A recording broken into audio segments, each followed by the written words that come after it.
What is going on, guys? Welcome to Greggles TV. In this video, we're going to go through the top 30 tips and tricks for this phone, the Poco M4 Pro. Without further ado, let's jump into the video. First thing you want to do is press and hold on a blank spot on your home screen. This is going to pop up down below. So you can go to wallpapers down there. Not only can you change your wallpaper, obviously, but you can actually, it brings you into their wallpaper store. So you can download themes. Themes are going to completely change the look and feel of your phone, from the sounds to the home screens to the icons, like basically everything about it. It's a really cool and easy way to do your phone. Now, a lot of these are they cost, and you can do that with wallpapers. Look for the wallpapers, just browse through any of these ringtones, all that stuff. If you want to find free ones, or easy ways to go to the category you want, such as themes, go to the top right here, type in the word free, hit search, and it'll bring up free ones for you, so you don't have to go looking all over the place to try to find them. They'll pop up right there. Going back to the home screen again, if you press and hold it, and then go to settings, you can come in here. You can change the transition effects for when you swipe through different home screens. You can do a crossfade. You can see it gives you a little preview of what it's going to look like. So there you go. If you like the one you got, just hit the back button. Let's go back in here real quick. You also have the ability to set your default screen if you want. You can, maybe you want that one or this one, whatever you want. Click on it and then hit home or the back button and you're all set.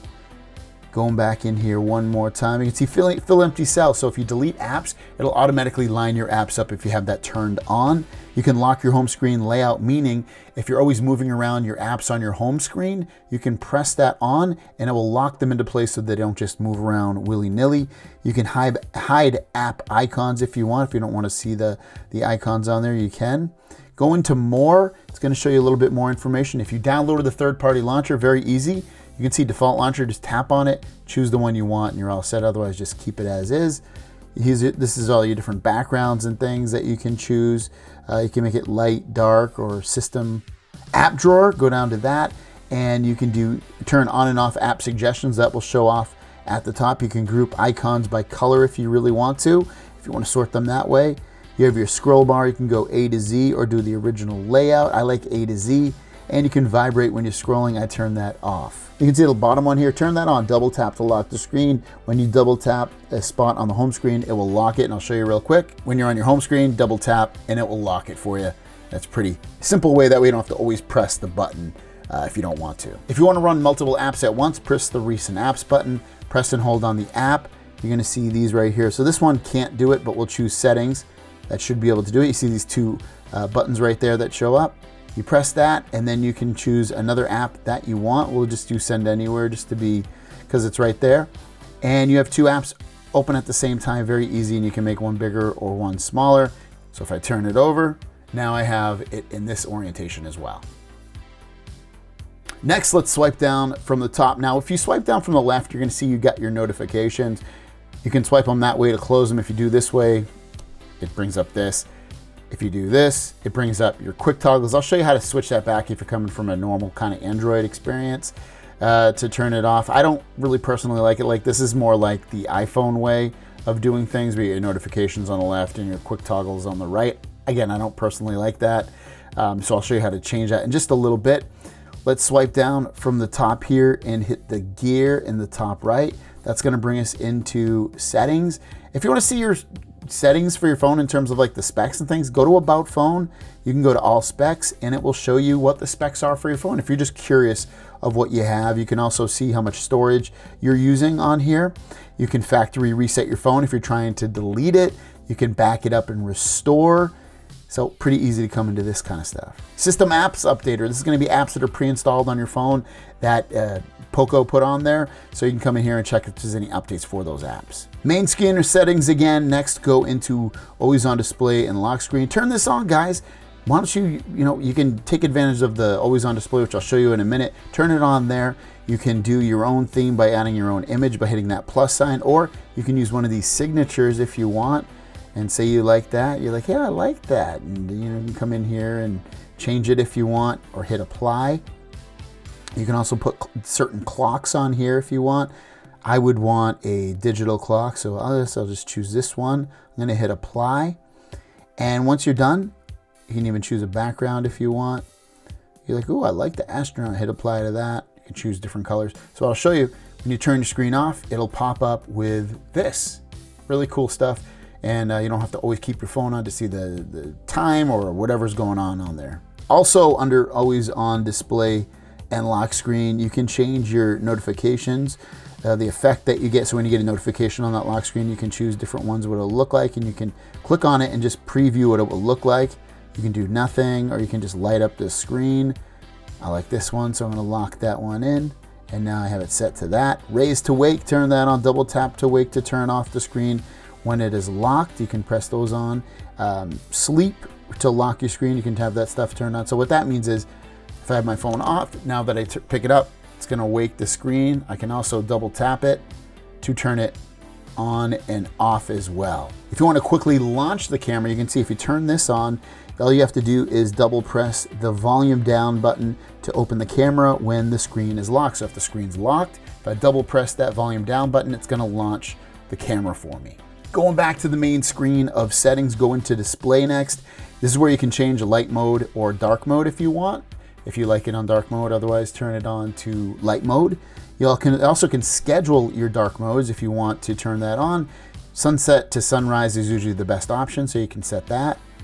You have your brightness levels if you want to come in here, reading modes, color schemes if you want. I like to set it to saturated on here. You can see what it'll kind of change the look of the display as you choose different things on there, but I think saturated is the most the coolest on there. Refresh rate, change this to 90. By default, it's set to 60. Why do you want to set it to 90? You want to set it to 90 so that the phone just gives you better overall performance, feeling, and experience. It's going to feel a lot smoother with what you do on there, so I definitely recommend that. If you need to increase your text, you can do it right here. Once you're done, just hit the back button or home button, and you're out of that. You can turn off auto rotate screen if you want here. Let's go back to the main screen of settings, go into sound and vibrate. This is where you can control your volumes, but you can also come in here, go to sound assistant. You can adjust media sound for multiple apps if you want, and multiple audio sources, turn that stuff on. Turn on do not disturb if you're looking to get a little rest or whatever. You can schedule turn on time when devices lock. All this stuff is like for the do not disturb. Vibrate on tap. I like to turn that off, so I would turn that off. Vibrate in silent mode, you can turn that on and off if you want. You have sound effects to come in here. Back to the main screen of settings, you can go into notification and control center. This is where when you get different notifications, you can see, you can turn these on and off depending upon how they look, or what apps I should say are there. So you can turn those on and off. Like say, I don't want that notification, I don't want that one. You can turn those off right there and you won't get them in certain situations. You also have your notification shade. You can change it to the way they have it or the way Android does it. I like the way Android does it better. You can do your notification effect, and we were kind of showed that a moment ago. Control center style, click on that. When I was showing you earlier, swipe down here, you get that. Swipe down here, you get this. You can change it to the old version, which is the way Android kind of does it, which you just swipe down once, you get notifications and quick toggles. And you can also do, should be able to anyway on here, 2 fingers and it brings down everything at once. So I like that. I set it to the old one. Just hit the back button to lock that in. You can also do items shown on the lock screen after swiping down. So you can do your notification shade. You can turn that on and off. So it just depends on how you want to control that with people, what kind of information people can see. So if you turn off the notification shade, they won't be able to pull that down from the lock screen. At the bottom here, you're gonna see status bar. Status bar, you can show notification icons or turn that off. You can see that in the top right, how to turn that on and off. You also have your connection speed if you want to show how fast you're connected. You can show the carrier when the device is locked. You can turn that on or off. You have your battery indicator. I like showing the percentage, but you can turn it to any of these other ones as well. You can hide your notch, so you get that camera cutout there, but otherwise you can choose something like this and it hides it, but I'd rather have the full screen real estate. And you can also set a notch in certain apps. So like, you have Assistant, you're like, you know what? I want to always show the notch there. So you can set that if you want. Like I showed you earlier, this is just another way to access the home screen settings, the wallpapers, and the themes if you come in through settings. Go into passwords and security. This is where you can set up face unlock if you want. Hit start. It's just going to give you a little face unlock is less secure than a PIN or password. Hit next. do your face here, rotate it. There you go. And now you have your face done in there if you want. You can also add another face data if you want. Unlock your phone using your face data. You can turn that on and off. Stay on lock screen after. I would turn that off so that when it does see my face, it automatically goes into the home screen. You can allow face unlock when screens light up if you want. Also, when you want to add fingerprint, just tap in here and you can add another fingerprint. Fingerprint's on the side here, so you just go through the steps of adding it this way. From the main screen of settings, go into apps, and you can run actually dual apps. What that means is certain apps such as Facebook, Instagram, and Twitter, if you have multiple accounts and when you be able to kind of separate them, you can do that with this and just hit create and go through the steps for that. If you're looking for a setting and you can't find it, if you go to the very top, you can search for it. So there's one I want to show you called Sidebar. If you come in here, always show, first of all. You can also show while playing games and show while playing videos. You can set where you want it. I have it on the right. You can see this little line right here. And then you can do what games or apps you want to show. You can do that and choosing turn those on and off. You also have video apps that you can choose to do it with. Maybe you want YouTube. And ultimately, when you swipe in from the right here, there you go. You have these apps that you can quickly click on from basically anywhere and get to them. So we swipe over. It doesn't work amazing, but it does come over and I can access those easily, and they sit as these little floating windows for me to access.